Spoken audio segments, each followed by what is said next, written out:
Welcome.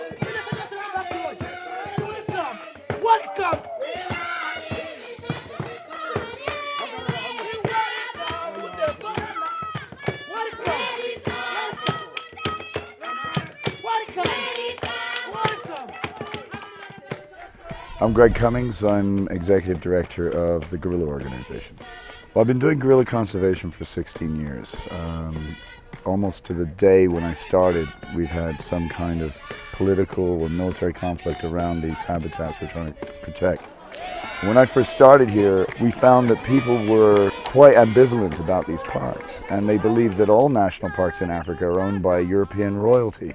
That's how much of a gap there was between their day-to-day lives and our cause and interest. And so our projects have always been designed to partner with local organizations. That, coupled with the fact that some of the most densely populated communities in Africa are also situated around these habitats, led us to look for a more holistic approach that was going to take those problems into consideration. So in order to keep the whole thing focused on what we needed to do, as in protecting gorillas and protecting those habitats, we looked at the biggest threats to those habitats and considered what kind of projects we could do to tackle them.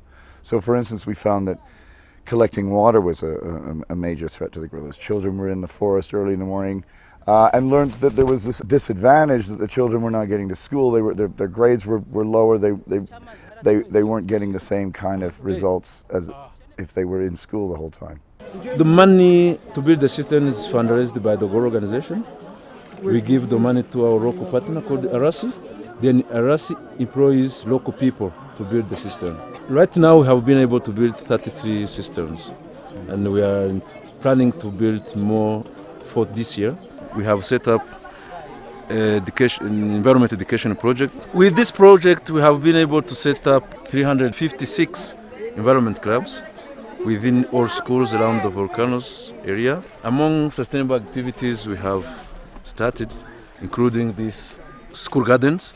These are onions, those are cabbages. They've been able to buy a VCR and a screen, video screen. So from this harvest, you see, this is something very positive. Okay, these people are called marginalized people. In a partnership with a local NGO called AIMPO, we have launched a social integration program. We are trying to give hope to these people.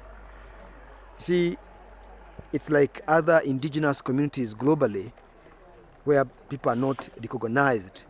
People are being denied access. There is no access for education. There is no access for medical assistance. Even within the societies, they are not recognized. There is no identity for themselves. So what we are trying to do is, to bring them hope, to bring back that hope by supporting them, by supporting their initiatives, by supporting their, their activities, so that they can also be proud of themselves. Of all the East African countries, Kenya, Uganda and Tanzania, Uganda is really at the forefront of being totally behind some of the environmental issues, green issues. They're at the forefront of organic farming in this region. It's one of the things that points of pride for this country. Our belief or our conviction is that not only do these projects address what is on the people's hearts, but they stand high chances of being sustainable and owned by the locals themselves. We also found that people were in there to set up beehives and collect honey. So we intend to move our farmers from the traditional way of beekeeping to the modern way of beekeeping, so that the incomes at household level are increased, thus improving the welfare of our farmers. The other project is the organic farming project. I train the extension workers who come down to the community to train these farmers in livestock management, composting, fruit growing. We have 100 farmers. This lady has been just in training for only 6 months, but she has put in place what she has learned. Our plan is to continue training these farmers as they train others, and until we go on international market, we shall not stop.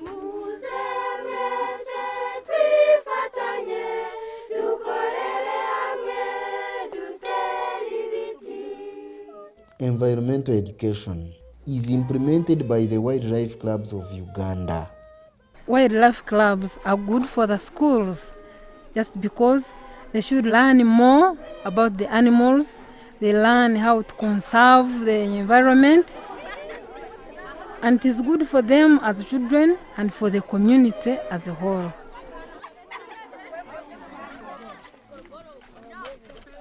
So we took all these main threats and reasons for the encroachment and designed a program that would address each one of those and find ways to, at best, provide alternative livelihoods, but at very least, make people aware of the impact they were having on these habitats and also aware of the value of the habitats remaining intact. A lot of people think that coming to visit the gorillas is a double-edged sword, that ecotourism is a double-edged sword, that once you let people into these areas of natural beauty, they'll ultimately destroy it. And that's not true. You take the gorilla tourism in Rwanda, for example, and it will only take 35 people a day can go in and see those gorillas. So that's not a lot of impact in an area that's the size of, say, Washington, D.C. And it's essential, and it really is working, to have some kind of economic benefit from keeping these rare endangered apes alive. I like to think that our organization offers this almost unique opportunity of connecting ordinary people who want to support the cause with the ordinary people out here who are doing their best to make it happen.